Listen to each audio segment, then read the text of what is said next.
High in the Himalayas, where the air is thin and the mountains rise like silent guardians, a small village carries on a way of life few outsiders ever witness.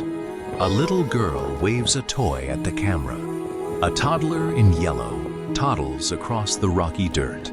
Behind them, stone houses built by hand, generation after generation, stand against snow-dusted peaks.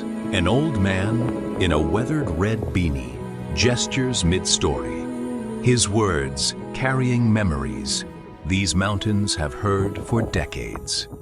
There's no spectacle here, just life, unfiltered. A cheap toy is enough to delight a child. A patch of dirt is enough of a stage for an elder's story. But this fragile rhythm is under pressure.